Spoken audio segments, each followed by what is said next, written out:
என்னுடைய மதிநுட்பத்தால் அனைவரையும் மயக்கக்கூடிய என் மனதிற்கு பிடித்த மிதுன ராசிக்காரர்களே எப்படி இருக்க போது இந்த 2025வது வருட டிசம்பர் மாதம் அப்படின்னு பார்த்தா இப்பதான் நல்லா இருக்கிற மாதிரி ஆரம்பிச்சு ஒரே ஒரு மாசம் தான் மூச்சு விட்டேன். அதுக்குள்ளேயும் திரும்ப குரு வக்ரமாறாரே மறுபடியும் என்கிட்டயே வர போறாரா ஐயகோ. எனக்கு கேக்குது இங்க மைண்ட் வைஸ் ஒன்னெல்லாம் பெருசா ஆக போறது இல்லை. எவ்வளவோ பார்த்தாச்சு இதெல்லாம் ஏமாத்திரம். ஸோ மிதுன ராசிக்காரர்களை பொறுத்த வரைக்கும் இந்த தடவை உங்க கூட தான் இருப்பேன்னு சொல்லிட்டு அடம் பிடிச்சிட்டு குரு அதிச்சாரமா போனவர் திரும்ப அப்படியே உங்க வீட்டுக்கு 5ஆம் தேதிக்கு மேல டிரான்ஸ்ஃபர் ஆகி வர்றதுக்கு ரெடியா இருக்காரு. வர்றவரும் சும்மா வராரு, கொஞ்சம் வக்ரகதியில் வந்து பயணிக்க போறாரு. பெட்டர் தான் எனக்கு தெரிஞ்சு. ஜென்மகுரு தலைக்கு மேல இருந்து கொஞ்சம் வக்ரகதியில் பயணிக்கிறது. கிட்டத்தட்ட ராசிநாதன் போய் 7ஆம் இடத்தில் அமர்தல், சூரியன் போய் 7ஆம் இடத்துல அமருது, 3ஆம் அதிபதி 7ஆம் இடத்துல, ராசிநாதன் 7ஆம் இடத்துல, இந்த பக்கம் செவ்வாய் போய் 7ஆம் இடத்துல, சுக்கிரன் போய் 7ஆம் இடத்துல, 12ஆம் வீட்டு அதிபதி 7ஆம் இடத்துல. இப்படிலாம் இருக்கும்போது இந்த மாசம் எப்படி இருக்க போகுது அப்படின்னா, நேரம் நீங்களே கூட்டி கழிச்சு கணக்கு போட்டிருப்பீங்களே. நான் தான் சொன்னேன்ல மதிநுட்பத்தால் மயக்கக்கூடிய மிதுன ராசின்னு. வேலை இருக்குமா இருக்காதா? அத மட்டும் சொல்லுங்க. அதானே கேட்குறீங்க. நானும் வேலை இருக்கணும்னு ஆசைப்பட்டுக்கிறேன். சரியா?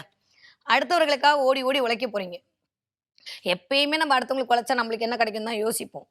இது உங்க ஃபால்ட் இல்ல, புதன் ஃபால்ட். நான் ஆல்ரெடி சொல்ட்டேன். மிதுன ராசிக்கு தப்பே கிடையாது. நீ என்ன குடுப்ப, நான் என்ன குடுப்பேன்றது டிஃபால்ட்டா இருக்கக்கூடிய விஷயம். கிவ் அண்ட் டேக் பாலிசில மட்டும் தான் வாழ்க்கை நகர்ந்துட்டு இருக்கு இல்லையா? ஸோ இந்த தடவ என்ன ஆக போகுதுன்னா, உங்கள நெறைய பேர் கார்னர் பண்ணுவாங்க. நீ தான் சொன்னேல்ல, நீ தான் சொன்னேல்ல, நீ தான் இந்த வார்த்தை வராம இந்த 1 மாசத்துக்குள்ள போகாது மிதுன ராசிக்காரர்களுக்கு. ஏன்னா 7ஆம் இடத்துல இத்தன கிரகங்கள் வேற உட்கார்ந்து அங்கிருந்து வக்ர குருவோட பார்வை 10ஆவதுக்கு சனி வேற பார்க்குறாரு. 10ஆம் இடத்தில் இதுவரைக்கும் கொஞ்சம் வக்ரகதியில இருந்த மிஸ்டர் சனி ஸ்ட்ராங்கா வந்து உட்கார்ந்து உங்களோட அக்கவுண்ட்ஸ் ஆடிட்டிங் எடுக்க ரெடி ஆயிட்டாரு. வா, வா, வா, வா கர்மாவ பார்க்குறேன், கர்மாவ பார்க்குறேன், வேலைய பார்க்குறேன்னு. 10ஆம் இடத்துல சரியா முதல்ல ரைட்டா? தப்பா? எனக்கு தெரிஞ்சு ரைட்டு. ஏன்னா வக்ரத்துல இருக்கும்போது நெறைய பேருக்கு வேல போச்சு. இந்த தடவ நேர்கதியில தான் இருக்க போறாரு. அதனால வேலை வாய்ப்பு தான் அதிகரிக்க போகுது. ஸோ மிதுன ராசிக்காரர்களுக்கு கொஞ்சம் கேட் அண்ட் த வால் மாரி இருக்கும். நடக்குமா? நடக்காதா? வருமா? வராதா? என் வாழ்க்கை எத நோக்கி தான் போகுது? அப்படின்ற மாரியே ஒரு மாரி இந்த டிசம்பர் மாசம் வந்து ஒரு 15 தேதிகள் அப்படி இருக்கும். ஏன்னா எப்பயுமே ராசிநாதன் வக்ரமா இருக்கிறது, குரு வக்ரமா இருக்கிறதுல ஒரு ஜாதகரை வந்து தன்னிச்சையா செயல்படவே விடாது. ஏதோ ஒரு இந்த வக்ரமானது நம்ம எதுக்கு அந்த பேச்சு சொல்லுவோம்? ஒரு மாரி முறையாக இல்லை. அப்படிதான் அந்த வக்ர பயல் அப்படின்னு என்ன சொல்லுவோம்? ஒரு மாரி முறையா இல்லன்னு அர்த்தம். அப்ப 2, 3 பிளானட் ஒரு மாரி இருக்கும்போது என்ன பண்ண முடியும்? விதி வழி அது. ஒண்ணும் பண்ண முடியாது. சரியா? சரி வாங்க. ஸோ மிதுன ராசிக்காரர்கள பொறுத்தவரைக்கும் இந்த தடவ என்ன ஆகும்னா, ஒரு 5 விஷயம் நடக்கும். 1 நண்பேண்டா, நண்பேண்டான்னு சொல்லிட்டு வந்து முதுகுல குத்துவாங்க. ஆமா. 2வது உன்ன மாரி உண்டா, உன்ன மாரி உண்டான்னு பேசி, பேசி, பேசி உங்ககிட்ட காரியம் சாதிப்பாங்க. இதுவரைக்கும் நீங்க தானே அப்படி இருந்தீங்க. இனிமே அவங்க அப்படி இருப்பாங்க. 7ஆம் இடம் தான் ஸ்ட்ராங்கா இருக்கு. நம்மலாம் வீக்கா இருக்கோம். அதனால 7ஆம் இடத்துல 4 கிரகம், நம்ம கிட்ட 1 கிரகம். ஒண்ணும் பண்ண முடியாது. சரி நம்ம அணி கொஞ்சம் வீக்கா தான் இருக்கு. அதனால நம்ம கிட்ட நெறைய பேர் வரட்டும். வரும்போது நம்ம ஜாலியா இருந்தோம். இப்ப ஆப்போசிட்ல இருக்கு. அதனால கொஞ்சம் வந்து தேவைப்படுறவங்களுக்கு மட்டும் உதவி பண்ணுங்க. உன்ன மாரி உண்டான்னு பேசி, இல்ல ஏதாவது கிடைக்கும் அப்படின்ற நெனப்பில் ஏதாவது உதவி செய்தீர்களே ஆனால், அது வில்லங்கத்தில தான் போய் முடியும். ஓகே. சீரியஸா பேசுவோமா? ஜோக்லாம் வேணாம். ஸோ மிதுன ராசிக்காரர்களுக்கு இந்த தடவ கொஞ்சம் நட்பு ரீதியான விஷயங்கள்ல மிகுந்த கவனம் தேவைப்படக்கூடிய மாதமாகத்தான் இருக்கிறது. அண்டையர்களுடன் சண்டை சச்சரவு போடாம பார்த்துக்கோங்க. நீங்களே ஒரு டிப்ரஷனுக்குள்ளலாம் போகாதீங்க. ஒண்ணுமே இல்ல. எவ்வளவோ பார்த்தாச்சு. இதெல்லாம் ஏமாத்திரம். சொல்லுங்க. நான் ஆரம்பிக்கும்போதே அதான் ஆரம்பிச்சேன். அதனால ரொம்ப பெருசாலாம் போட்டு குழப்பிக்காதீங்க. இது இப்படியே இருக்குமா? என்ன ஆகும்? அப்படிலாம் ஒண்ணும் இல்ல. நல்லா தான் இருக்க போறோம். நம்ம யாருக்கு எந்த கெடுதலும் பண்ணல. நம்மளுக்கு எதுவுமே நடக்க போறதில்ல. ஓகே. ஸோ மிதுன ராசிக்காரர்கள பொறுத்தவரைக்கும் வரக்கூடிய நியூ இயர் உங்களுக்கான நியூ இயர் தான். முதல் ஒரு 5 மாதம் கொஞ்சம் ஒரு மாரி தாக்கு புடிச்சுட்டீங்கன்னா, அடுத்து செமையா இருக்க போது எனக்கு தெரிஞ்சு நெறைய பிளஸ் வரக்கூடிய ஆட்கள் மிதுன ராசி தான். ஓகே. இந்த தடவ ஆ ஆல்மோஸ்ட் திரும்ப செவ்வாய் வீட்டுக்கு புதன் போம்போது ரொம்ப பேச்சுல ஒரு ஹார்ஷா பேசுவோம். ஒரு மாரி என்ன சொல்றது? இந்த செவ்வாயே வந்து யோசிக்காம பேசுறது தான் இல்லையா? அவர் வீட்ல போயிட்டு புதன் உட்காரும்போது, யோசிக்காம பேசுறது. டக்குனு வந்து இத்தன நாள் பேசிட்டு இருந்தவங்க கிட்ட நம்ம கிட்ட கொஞ்சம் கடுகடுன்னு பேசுறது, ஒழுங்கா பேசாம இருக்கிறது. நல்லா தானே இருந்த குமார் உனக்கு என்னாச்சுன்ற மாரி நீங்க அடுத்தவங்கள அப்படியே பார்க்கறதுன்ற மாரி கொஞ்சம் பேச்சில் மட்டும் கவனமும், நிதானமும் தேவை. அடுத்தவங்க உங்கள அப்படி பேசும்போது பெருசா வந்து ஷேக் ஆயிக்காதீங்க. நான் உனக்கு என்னலாம் பண்ணேன் பார்த்தியா? நீ இப்படி பேசிட்ட, அப்படி பேசிட்ட. வேண்டாம். அவங்களுக்கு தெரிஞ்சது அவ்வளோதான். அவங்க பேசல, பிளானட் பேசுது. இந்த ஞானம் வந்துச்சுனாலே போதும் நம்ம யார் மேலயும் கோவமும் பட மாட்டோம், வருத்தமும் பட மாட்டோம். இல்லையா? நீங்க என்ன கழுவி ஊத்துனாலும் நான் கம்முன்னு சிரிச்சுட்டு அடுத்த மாசம் வந்து பலன் குடுக்கல, அந்த மாரி தான். அதனால கவலையே படாதீங்க. ஃப்ரீயா விட்டுடுங்க. மிதுன ராசிக்காரர்களை பொறுத்தவரைக்கும் இந்த தடவ மன ரீதியா ரொம்ப ஸ்ட்ராங்கா இருக்க வேண்டிய மாசம். ஸ்டாண்ட் அலோனா நிக்கணும். என்ன அடிச்சாலும் நான் தாங்குவேன்ப்பா சாமின்ற மாரி நம்ம குருவுக்கும், சனிக்கும் டஃப் குடுக்கணும். ஓகே. அத மட்டும் பண்ணிட்டாலே போதும். ஆல்மோஸ்ட் 15ஆம் தேதிக்கு அப்புறம் கொஞ்சம் நல்லா தான் இருக்கும். ராசிநாதனோட சேர்ந்து சூரியன் பயணிக்க போறார். ராசிநாதனும் சேர்ந்து செவ்வாய் பயணிக்க போறார். ராசிநாதனும் சேர்ந்து சுக்கிரனும் பயணிக்க போறார்ன்றபோது கொஞ்சம் அ பார்ட்னர்ஷிப் மூலமாக சில விரயங்கள் மேற்கொள்வீர்கள். ஆ டிசம்பர் 15க்குள்ள நெறைய பேருக்கு ஏதாவது ஒரு இடம், இல்ல ஏதோ ஒரு வீடெல்லாம் ரெஜிஸ்ட்ரேஷன் ஆறதுக்கு, பேங்க்ல கேட்ட லோன் கிடைக்கிறதுக்கான வாய்ப்புகள்லாம் 100 விழுக்காடு நல்லா இருக்கு. ஸோ மிதுன ராசிக்காரர்களை பொறுத்தவரைக்கும் இந்த தடவ வந்து ஏற்றம் தரக்கூடிய மாதமாக இருந்தாலும், நீங்களா செல்ஃபா தேவையில்லாத சில டிப்ரஷனுக்குள்ள போய்க்காதீங்க. ஹெல்த் வைஸ் கண்டிப்பாக மிதுன ராசிக்காரர்கள் கொஞ்சம் அவஸ்தையை சந்திப்பீர்கள். நெறைய சளி தொந்தரவு, தொற்று நோய்கள் மூலமாக நெறைய வந்து கோல்டு, காஃப் பிடிக்கிறது. அது மட்டும் இல்லாம டஸ்ட் அலர்ஜின்னு சொல்லுவாங்கல்ல, அந்த மாரியான விஷயங்களுக்குள்ள ஆட்படுறதுன்ற மாரி மிதுன ராசிக்காரர்கள் கொஞ்சம் ஆரோக்கியத்தில தான் இந்த தடவ கவனமா இருக்கணுமே தவிர, மத்தபடி எல்லாமே சூப்பரா இருக்கு. ராசிநாதனோட அமைப்பும் நல்லா இருக்கு. கிட்டத்தட்ட 3ஆம் வீட்டு அதிபதியோட அமைப்பு நல்லா இருக்கு. நல்ல முயற்சிகள் எல்லாமே நெறைய உங்களுடைய ஆளுமையை காட்டுவதற்கான முயற்சியாக இருக்கும். நான் யார் தெரியுமான்றத நீங்க ப்ரூவ் பண்றதுக்கான முயற்சிய இந்த மாசம் ஃபுல்லா எடுப்பீங்க. நீங்க யாருன்றத உங்களுடைய செயல் மூலமாக வெளிப்படுத்துவீர்கள். ஏன்னா 3ஆம் வீட்டு அதிபதியான சூரியன் போயிட்டு 7ல உட்கார்ந்திருக்கும்போது அடுத்தவர்களுக்கு நீங்கள் நிரூபிப்பீர்கள். உங்க முயற்சி எல்லாமே அடுத்தவர்களுக்காக இருக்கும். உங்கள யூஸ் பண்ணிப்பாங்க. அந்த வார்த்தைய தான் சொன்னேன் ஆரம்பத்துல. கார்னர் பண்ணுவாங்க. நீங்க சொன்ன ஒரு வார்த்தைய வச்சுக்கிட்டே உங்கள வந்து கேட்பாங்க. "நீ அன்னைக்கு அப்படி சொன்ன, நீ அன்னைக்கு அப்படி சொன்னேன்ற" மாரி உங்ககிட்டயே திரும்ப, திரும்ப, திரும்ப ரிப்பீட் வருவாங்க. உங்களையே ப்ளேம் பண்ணுவாங்க. இது நடந்துட்டு தான் இருக்குன்னா, குடுத்து வச்சவங்க பழகியிருக்கும். இல்லாட்டி இந்த மாசம் பழகிக்க வேண்டியதான். அதனால வந்து யாராவது உங்கள ப்ளேம் பண்ணாங்கன்னா, "ஐ ஜாலி பிளான்ட் வேலை செய்யுதுன்னு" பேசாம இருந்துருங்க. திரும்ப நம்ம ஆத்திரப்பட்டு செவ்வாய் ஆக்டிவேட் பண்ணோம்னா, அப்புறம் நம்ம பேச மாட்டோம். வக்கீல் தான் பேசுவாரு. பார்த்துக்கங்க. ஏன்னா கொஞ்சம் அப்படிதான் இருக்கு மிதுன ராசிக்காரர்களுக்கு இந்த தடவ. துணையாளரிடம் பேச்சுவார்த்தையை அப்படியே தவிர்க்கணும்.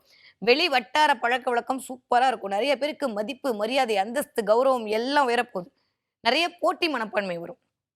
இந்த போட்டி மனப்பான்மை எப்படின்னா, நீங்க சூப்பரா சாம்பார் வச்சீங்களா? நானும் வப்பேன்ற மாரி மாமியார், மருமகளே போட்டி போட்டுப்பாங்கன்னா பார்த்துக்கங்களேன். அந்த அளவுக்கு இந்த தடவ வந்து போட்டி மனப்பான்மை அதிகரிக்கும். ஸோ சர்ஃப் எக்ஸல் மாரி கரை நல்லது தான். போட்டி நல்லது தான். பட் அது ஆரோக்கியமா இருந்துட்டுனா ஓகே. அது பொறாமையா மாறாத வரைக்கும். அதனால கொஞ்சம் அடுத்தவர்களுக்காக நம்ப இழக்க வேண்டியிருக்கு. அவன் கார் வாங்கிட்டா நம்ப கார் வாங்குறது. இல்ல அவன் பேசிட்டா நம்ப பேசுறது. அவன் வந்து YouTubeல 2 இது போட்டா நம்ப போடுறது. இந்த மாரி நான் ஒரு பேச்சுக்கு சொல்றேன். அந்த மாரியான விஷயத்த வந்து மிஸ்டர் செவ்வாயும், சூரியனும் வந்து உங்கள ஏத்தி விடுவாங்க. நம்மளுக்கு காசு முக்கியம். 12ஆம் வீட்டு அதிபதி வேற போய் உட்கார்ந்திருக்காரு குருவோட பார்வையில. ஏற்கனவே சொல்ல வேணாம்.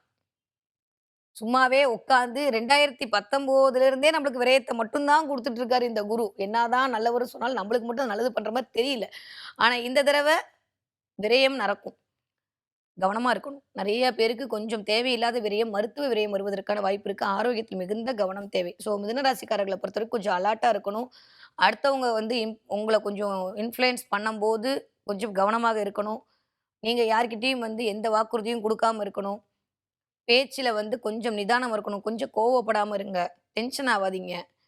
Less tension more work. Okay. அதனால பெருசாலாம் ஒண்ணும் ஆகப்போறதில்ல. எதா இருந்தாலும் பார்த்துக்கலான்ற மாரி அடுத்து வரக்கூடிய காலகட்டம்லாம் உங்கள வந்து ஜெயிக்க வைக்கிறதுக்காக மட்டும் தான் இருக்கு. மிதுன ராசிக்காரங்களுக்கு மட்டும் தான் இந்த 2026வது வருஷம். அதனால பெருசா ஒண்ணும் கவலைப்பட்டுக்க வேணாம். யாரெல்லாம் கலைத்துறையினில் இருக்கிறீர்களோ, யாரெல்லாம் மார்க்கெட்டிங் ஃபீல்ட்ல இருக்கீங்களோ, யாரெல்லாம் ஹெச்ஆரா இருக்கீங்களோ, யாரெல்லாம் கம்யூனிகேஷன் ஃபீல்ட்ல இருக்கீங்களோ, அத்தன பேரும் கொஞ்சம் பேச்சில் கவனம் தேவை.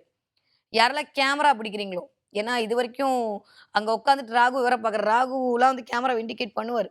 யாரெல்லாம் கேமரா பிடிக்கிறீங்களோ, யாரெல்லாம் வந்து தொலைத்தொடர்புல இருக்கீங்களோ, பத்திரிக்கையாளரா இருக்கிறீங்களோ, பேச்சில் மிகுந்த கவனம் தேவை.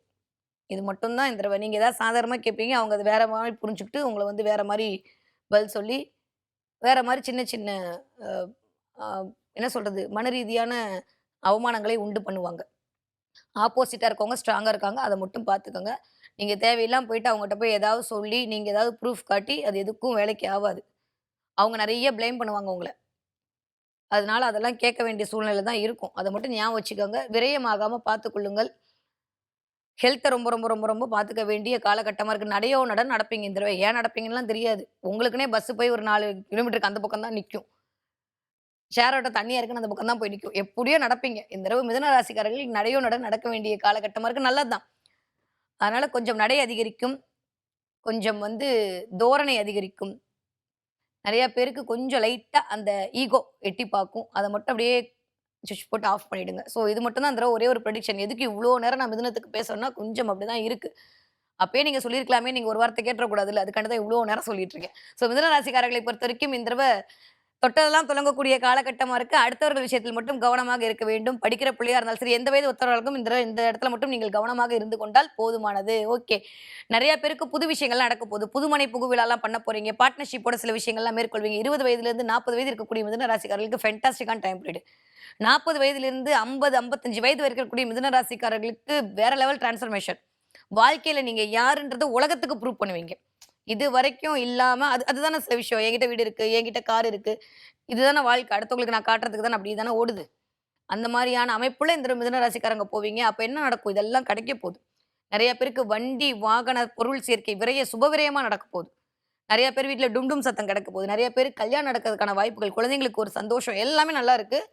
பேச்சிலயும், செயல்ல மட்டும் நிதானமா இருந்துட்டா போதும். மிதுன ராசிக்காரர்கள் தொட்டதெல்லாம் துலங்கக்கூடிய காலகட்டமாகத்தான் இந்த டிசம்பர் மாசம் வர காத்திருக்கிறது. ஓகே. என்ன தெய்வத்தை வழிபாடு செய்ய வேண்டும்? நரசிம்மர் வழிபாடு உங்களுக்கு மிகப்பெரிய ஏற்றத்தையும், மாற்றத்தையும் தரக்கூடிய வழிபாடாக இருக்கும். முடிஞ்சா புதன்கிழமை நரசிம்மருக்கு ஒரு பானகம் வச்சு வழிபாடு பண்ணிட்டு வாங்க. அதுவே மிதுன ராசிக்காரர்களுடைய எதிரியே சத்ரு சம்ஹார நாசம் பண்றதுக்கு நரசிம்மர் ரெடி ஆயிடுவாரு. நீங்க போ வேணாம் நான் இருக்கேன். அப்படின்ற மாரி நரசிம்மர் பார்த்துப்பாரு. அதனால முதல் கிழமை அவர கொஞ்சம் பானகம் வச்சு ஐஸ் வச்சுக்கோங்க. மிதுன ராசிக்காரர்களை பொறுத்தவரைக்கும் இந்த தடவை என்ன பார்ப்பீங்க? மிதுன ராசிக்காரர்களை பொறுத்தவரைக்கும் நெறைய மீன் பார்ப்பீங்க இந்த தடவ. நெறைய நீங்களா மீன வாங்கி வைக்கிறது, இல்ல வந்து கடைக்கு போற இடத்துல, இல்ல வந்து நீங்க ஒரு ஹோட்டல் போற இடத்துல, இல்ல உங்க மொபைல திறந்தா வண்ண வண்ண மீன்களோடு இந்த தடவ வந்து கனெக்ட் ஆகுது. இதெல்லாம் கேதுவின் காரகத்துவம். ஒண்ணே ஒண்ணு சொல்றேன். மிதுன ராசிக்காரங்க தயவு செஞ்சு மீன் தொட்டி வாங்குனா இந்த தடவ வாங்காதீங்க. மீன் தொட்டி மிதுன ராசிக்காரங்கள எந்த ராசிக்காரங்களும் வாங்காதீங்க. உங்கள மட்டும் கூட்டுல போட்டு அடைச்சா உங்களுக்கு எப்படி இருக்கும்? அதாவது அது இடத்துல இருந்தா தான் நல்லது. இந்த தடவ தோணும். திடீர்னு வந்து நம்ம மீன் தொட்டி வாங்கி வைப்போமா? நம்மளுக்கு ஸ்ட்ரெஸ்ஸா இருக்கே, மீன பார்ப்போமா? யாரோ சொன்னாங்களே அப்படின்ற மாரி கொஞ்சம் அப்படியே மீனெல்லாம் வாங்கிட்டு வந்து வைப்பீங்க. கடன் அது அதிகரிச்சு போகும். ஏற்கனவே 12ஆம் இடத்து அதிபதி ரொம்ப உட்கார்ந்துருக்காரு. அதனால மீன் பார்ப்பீங்க. மீன் சம்மந்தப்பட்ட சில விஷயங்கள் பண்ணுவீங்க. தயவு செஞ்சு வீட்ல வந்து மீன் தொட்டி வளர்க்கணுன்ற எண்ணம் இருந்தா, இன்னைக்கே பெரிய நடராஜர் ரப்பர் வச்சு அழிச்சிடுங்க. வேண்டவே வேண்டாம். ஓகே. நெறைய பேர் அட்வைஸ் பண்ணுவாங்க. அட்வைஸ் கேட்க வேண்டிய சூழ்நிலை தான் உட்கார்ந்துருப்பீங்க. கேளுங்க. ஒண்ணும் பெருசா தப்பு இல்ல. திரும்ப ஆர்கியூமென்ட் மட்டும் வேண்டவே வேண்டாம். மிதுன ராசிக்காரர்களுக்கு அடுத்தவர்களிடம் கவனமாக இருக்க வேண்டிய காலகட்டமாகத்தான் இந்த டிசம்பர் மாதம் 2025வது வருடம் இனிதே மலர காத்திருக்கிறது.